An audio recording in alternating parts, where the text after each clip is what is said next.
विधवा की शादी। सिर्फ 30 साल की थी नीलम जब एक कार हादसे में उसके पति की मौत हो गई। उसकी गोद में था उसका 4 साल का बेटा और ढेर सारी जिम्मेदारियां। नीलम को सजने संवरने और अच्छे कपड़े पहनने का बहुत शौक था, लेकिन पति की मौत क्या हुई, नीलम की तो जैसे दुनिया ही बदल गई। मेरे बेटे को गुजरे हुए अभी 1 साल भी नहीं हुआ और तूने गुलाबी रंग का कुर्ता पहना हुआ है। तुझे अपने पति के जाने का जरा भी गम नहीं है क्या? ऐसी बात नहीं है मम्मी जी, लेकिन पूरी जिंदगी सिर्फ रोकर तो नहीं गुजारी जा सकती ना। तो क्या करेगी? पार्टियां मनाएगी? अरे एक तो मेरा बेटा मर गया और तुम्हें कोई फर्क ही नहीं पड़ता। मम्मी जी, मेरा भी पति गया है और इस बात से मुझे कितना फर्क पड़ता है मैं आपको बता भी नहीं सकती। लेकिन अगर मैं रोती हूँ तो मेरा 4 साल का बेटा बहुत रोता है, अपने पापा को याद करता रहता है। उसे दिखाने के लिए ही सही मेरा ठीक से रहना बहुत जरूरी है। कुछ दिनों के बाद मम्मी जी, मैं नौकरी करना चाहती हूँ। लेकिन उसकी क्या जरूरत है? यहाँ घर में रह रहकर मेरा दम घुटता है। पूरा दिन मुझे अपने पति की याद आती है। कुछ देर के लिए ही सही घर से बाहर जाऊंगी तो शायद कुछ अच्छा लगे। ठीक है, जैसा तुम्हारा मन करता है वैसा करो, लेकिन ध्यान रखना ये ज्यादा चटक मटक रंगों के कपड़े पहनकर घर से बाहर जाने की जरूरत नहीं है, वरना दुनिया हमारे बारे में बातें करेंगी। अपनी सास की बात मानकर नीलम सफेद रंग के कपड़े पहनकर ऑफिस जाना शुरू कर देती है। ऑफिस में नीलम की एक सहेली बनती है, दिव्या। नीलम, तुम हमेशा ये सफेद कपड़े पहनकर क्यों आती हो?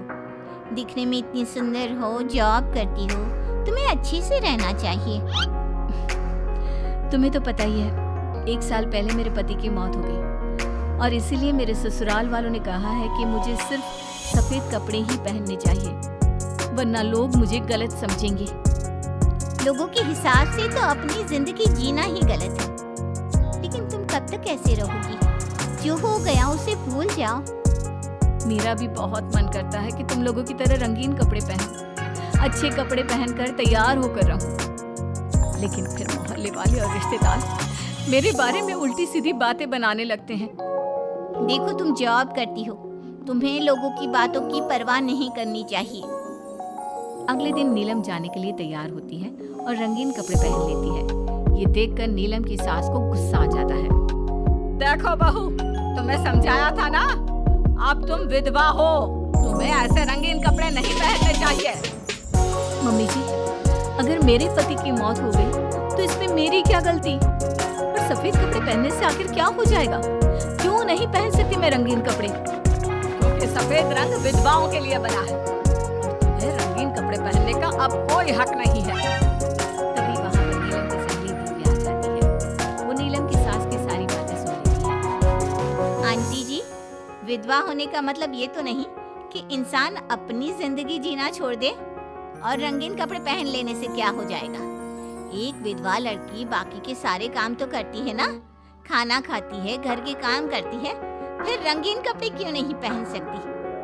वो इसलिए ताकि विधवा होने के बाद किसी दूसरे आदमी की नजर में ना आए। अरे रंगीन कपड़े पहनेगी तो सुंदर लगेगी, फिर कल को आकर कहेगी मुझे दूसरी शादी करनी है, तब हम क्या करेंगे? हाँ तो ठीक है ना, इसमें गलत क्या है? एक विधवा को अपनी जिंदगी जीने का पूरा अधिकार होता है, नीलम को भी है। चलो नीलम, तुम यही कपड़े पहनकर मेरे साथ चलो। नीलम रंगीन कपड़े पहनकर अपनी सहेली दिव्या के साथ ऑफिस चली जाती है। कुछ इसी तरह दिन बीतने लगते हैं, लेकिन अब पति के जाने के बाद नीलम बहुत उदास रहने लगी थी। क्या बात है, तुम इतनी उदास क्यों रहती हो? देखो, नए दोस्त बनाने चाहिए, लोगों से बात करनी चाहिए। तुमने देखा ना, कितनी मुश्किल से सफेद रंग के कपड़ों से मुक्ति मिली है, और अब रंगीन कपड़े पहनूंगी, दोस्त बनाऊंगी तो समाज मुझे वैसे ही जीने नहीं देगा। इस मामले में तुम्हें समाज की परवाह नहीं करनी चाहिए नीलम। लोगों का काम क्या है? बातें बनाना ही तो है। कुछ दिनों के बाद नीलम के ऑफिस में एक लड़का आता है, उसका नाम अमर था। वो धीरे धीरे नीलम को पसंद करने लगता है और एक दिन वो नीलम से कहता है, नीलम, तुम मुझे बहुत अच्छी लगती हो, मैं तुमसे शादी करना चाहता हूँ। लेकिन अमर, मैं एक विधवा हूँ,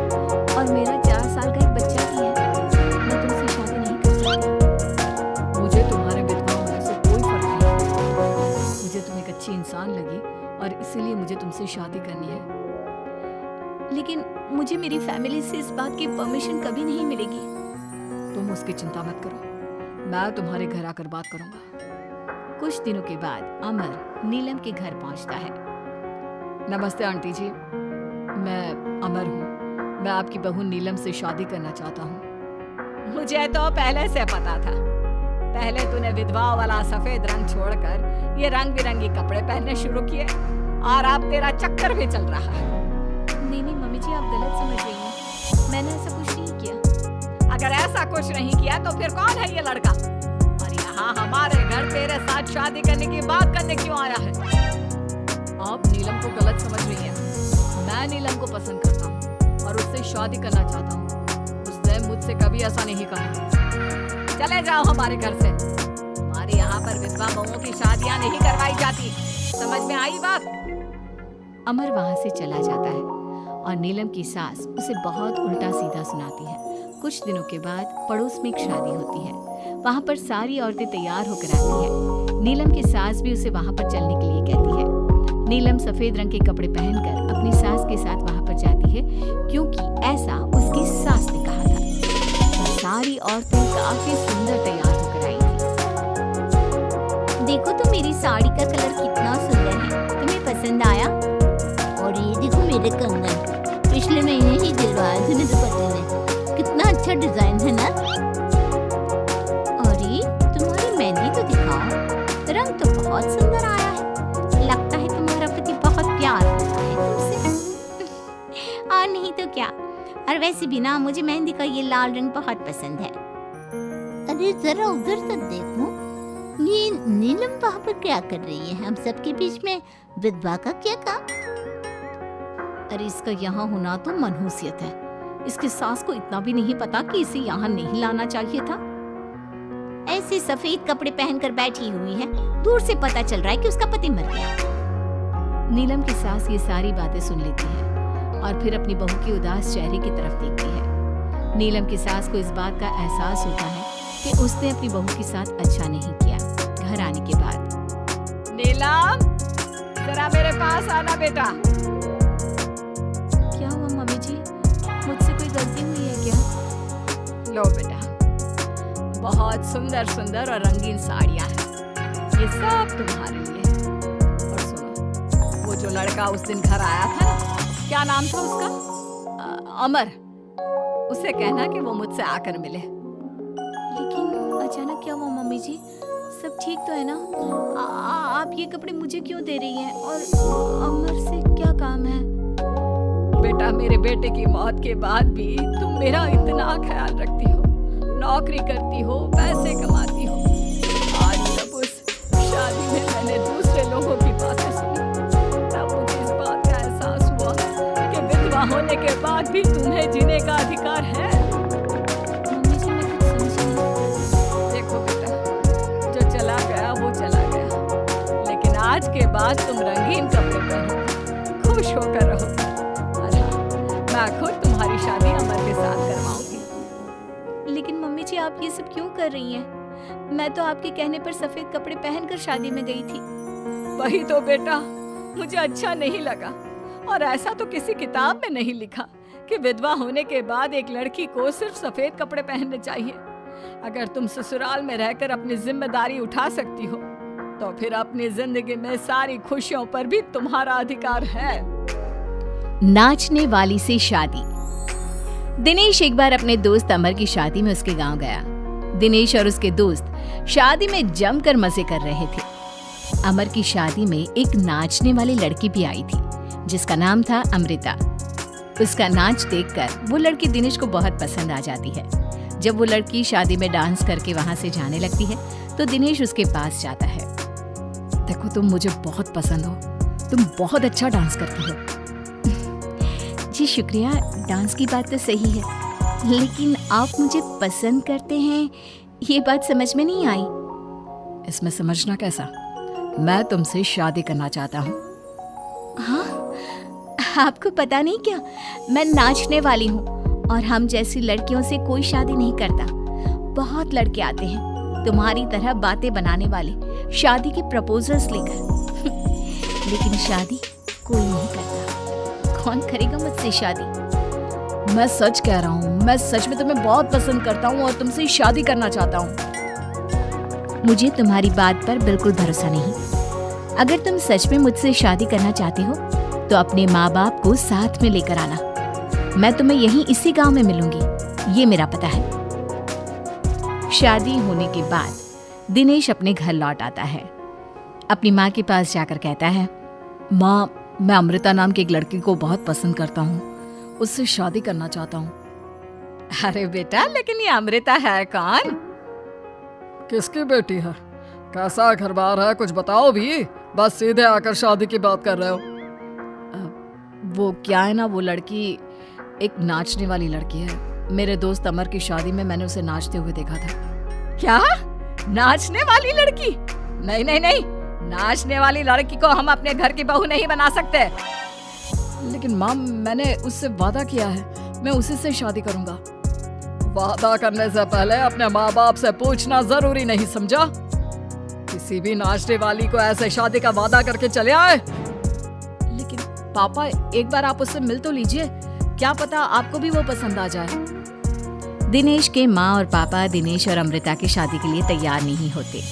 एक दिन दिनेश के मम्मी पापा अपने गांव से बाहर कहीं जा रहे होते हैं। तभी अचानक से एक गाड़ी वाला दिनेश के पापा के स्कूटर को टक्कर मारकर चला जाता है। दिनेश के मम्मी और पापा दोनों सड़क पर घायल होकर गिर जाते हैं। तभी वहां अमृता आती है।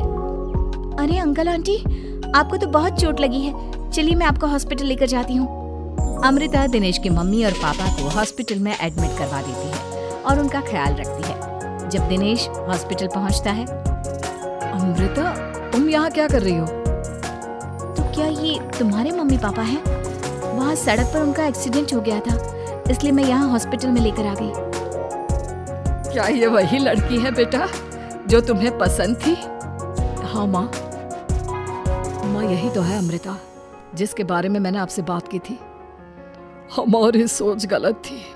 ये लड़की तो बहुत अच्छी है और हम तुम्हारी इससे शादी करवाने के लिए अब बिल्कुल तैयार हैं। उसके बाद दिनेश और अमृता की शादी हो जाती है। अमृता एक नाचने वाली थी और इसलिए वो किसी भी तरह की आवाज पर नाचना शुरू कर देती। एक दिन जब वो किचन में खाना बनाते वक्त झूम झूम कर नाच रही थी। अरे बहू, तुम यहाँ किचन में खड़ी होकर डांस क्यों कर रही हो? यहाँ कौन सा गाना बज रहा है? मम्मी जी, वो कुकर की सीटी का म्यूजिक है ना, बस उसी पर डांस कर रही थी। आप भी सुनिए ना, कितना अच्छा म्यूजिक है। अरे अब कुकर की सीटी पर कौन डांस करता है? अजीब नाचने वाली बहू मिली है। माना दिल की अच्छी है, लेकिन कुकर की सीटी पर भी नाचती है। भगवान भला करे। कुछ दिनों बाद दिनेश के पड़ोस वाले घर में कंस्ट्रक्शन का काम चल रहा था और सारा दिन मजदूरों के हथौड़े चलाने की आवाज आती रहती। उस आवाज की वजह से अमृता घर का सारा काम छोड़कर डांस करती रहती। ये देखकर दिनेश के पापा कहते हैं, बेटा, तुम नाचने वाली बहू तो ले आए, लेकिन ये तो हथौड़ों की आवाज पर भी डांस करती है। और बेटा, अपने घर का काम बिल्कुल छोड़ दिया है। सारा दिन बस मजदूरों के औजारों की आवाज पर डांस करती रहती है। कल मैंने एक गिलास पानी मांगा था तो मुझसे कहती है, पापा बाद में देती हूँ, अभी तो डांस कर रही हूँ मैं, डिस्टर्ब मत करो। माँ पापा, आपकी बात सही है। अमृता के ऊपर तो डांस करने का नशा कुछ ज्यादा ही सवार हो गया है। लगता है इसके पुराने काम का भूत इसके सिर में फिर से घुस गया है। अरे लेकिन बेटा, हम क्या करें? अब ये पूरा दिन इसी तरह नाचती रहेगी तो कुछ अजीब नहीं लगेगा? एक दिन दिनेश और उसका परिवार जंगल में पिकनिक मनाने जाने का प्लान करता है। दिनेश, उसकी पत्नी अमृता और माँ बाप चारों मिलकर जंगल में पिकनिक मनाने पहुंच जाते हैं। लेकिन तभी वहां पर जंगल के लोग उन्हें घेर लेते हैं। अरे क्या मुसीबत है ये? कौन है ये लोग? ये तो हमें जिंदा जलाकर खा जाएंगे, अब हमें कौन बचाएगा? सही कहती हूँ माँ, ये तो जंगली लोग हैं, ये हमें जिंदा नहीं छोड़ने वाले। अरे डरने से बेहतर होगा कि हम अपने आप को बचाने का कोई उपाय सोचें। तुम्हारा क्या है, तुम तो नाचने लग जाओगी। तुम्हारा दिमाग भी काम करता है और तुम्हारे तो पैर भी काम करते हैं। माँ, ये लड़ने का वक्त नहीं है, हमें कुछ सोचना पड़ेगा। अब सोचने से कुछ नहीं होने वाला, ये जंगल के लोग हमें पका कर खा जाएंगे। वो जंगली लोग दिनेश और उसके परिवार के हाथ पैर बांधकर उन्हें मारने की तैयारी करने लगते हैं, लेकिन उससे पहले वो आग जलाकर जोर शोर से नाचते हैं। उन्हें नाचता देखकर अमृता के अंदर की नर्तकी भी बाहर आ जाती है और वो पेड़ से बंधे बंधे ही जोर जोर से अपने पैरों से ठुमके लगाने लगती है।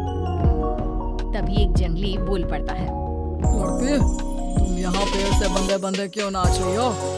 क्योंकि मुझे तुम जंगलियों से ज्यादा अच्छा डांस करना आता है। अरे जाओ जाओ, हम जितनी तेज डांस करते हैं उतना तो तुम कर ही नहीं सकती। लगा लो शर्त। अच्छा ठीक है, लगी शर्त। अगर तुमने हमसे ज्यादा अच्छा और तेज डांस किया तो हम तुम्हारे परिवार को जिंदा छोड़ देंगे। और अगर तुम हार गई तो हम तुम सबको जिंदा जलाकर खा जाएंगे। अच्छा ठीक है, मुझे तुम्हारी शर्त मंजूर है। अब बजाओ तुम्हारा जंगली ढोल, देखते हैं कौन कितना डांस करता है। वो जंगली लोग जोर जोर से ढोल बजाकर नाचना शुरू कर देते हैं। दिनेश और उसका परिवार उनके नाच की स्पीड देखकर दंग रह जाता है। अमृता भी उनके साथ बराबर से नाचने की कोशिश कर रही थी। धीरे धीरे अमृता ने अपने डांस की स्पीड को कम कर दिया। क्या हुआ, हवा निकल गई तुम्हारी? बढ़िया है हमसे जीतने वाली। बस 1 मिनट रुक जाओ, तुमको तो मैं अभी बताती हूँ। अब तक अमृता धीरे धीरे नाच रही थी ताकि वो सारे जंगली थक जाए और अमृता बाद में जोर जोर से डांस करके उन्हें हरा दे। और ऐसा ही हुआ। अमृता ने अब तेज स्पीड से नाचना शुरू कर दिया। सारे जंगली अब तक थक चुके थे। देखा, अब पता चला कौन ज्यादा अच्छा और तेज नाच सकता है। हाँ हाँ, तुम ही हमसे ज्यादा अच्छा और तेज डांस करती हो। हमने मान लिया, बहुत थक गए, बस भी करो। अरे अभी कहाँ से बस करो, तुम कहो तो मैं दिन रात लगातार नाच सकती हूँ। हम तुम्हारे आगे हार मानते हैं। तुम अपने परिवार को लेकर यहाँ से चली जाओ। देखा माँ, आज नाचने वाली बहू ने हम सबकी जान बचा ली।